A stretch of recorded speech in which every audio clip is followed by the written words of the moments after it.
A punctal plug, also known as tear duct plug or lacrimal plug, is a small medical device that is inserted into the tear duct, puncta, of an eye to block the duct. This prevents the drainage of liquid from the eye. They are used to treat dry eye. Artificial tears are usually still required after punctal plug insertion. Types. A temporary punctal occlusion can be inserted and tried first. These are made of collagen and are dissolvable. This is to ascertain that permanent ones will not cause excessive tearing. Permanent punctal plugs are usually made of silicone. These are available in various sizes. For maximum effectiveness, the largest size that fits should be used. These are more effective than collagen plugs. They can sometimes become loose and fall out, in which case they can be replaced. Some plugs are made of thermally reactive material. Some of these are inserted into the punctum as a liquid, and then harden and conform to the individual's drainage system. Others start out rigid and become soft and flexible, adapting to the individual's punctal size after they are inserted. Risks. The risks of punctal plugs are fairly small. There is a risk of eye irritation, excessive tearing, and, in rare cases, infection. Some doctors require a disclaimer to be signed prior to the insertion of a plug. A large silicone plug can cause slight pain upon blinking after insertion.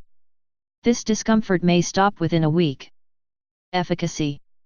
A systematic review by the Cochrane collaboration sought to assess the safety and efficacy of punctal plugs for the management of dry eye. The review included 18 studies, testing punctal plugs of different materials, and comparing them to other treatments for dry eye. Overall there were mixed results. Punctal plugs did not show consistent improvement of dry eye symptoms compared to the comparison group at follow-up.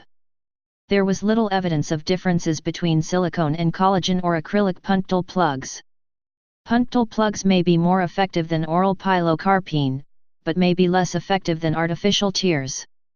Some adverse outcomes from participants included spontaneous plug loss, epiphora, ocular irritation, foreign body sensation, and local inflammatory reaction. Alternatives. If punctal plugs are at least partly effective, thermal, electric or radio frequency, RF, cauterization of puncti can be performed with local sedation. RF cauterization is an electrosurgery office procedure that can be performed by an oculoplastic eye surgeon using a bifurcator. Before the cauterization, the surgeon tests for the effectiveness of the local sedation. Depending upon the type and depth of the cauterization, it is effective for a few months to a few years, by which time the puncta are gradually likely to regrow and reopen. Cauterization can then be repeated. It initially offers complete closure of the duct. It also obviates the need for a punctal plug. It is performed for 1 puncta per appointment. Depending on the need, it can eventually be done for all 4. Cauterization can result in temporary redness for a few hours, which is caused by a protective cover over the eye. Any lasting sensitivity can be reversed using short-term use of steroid eye drops such as those containing litioprednol. Please subscribe and thanks for watching.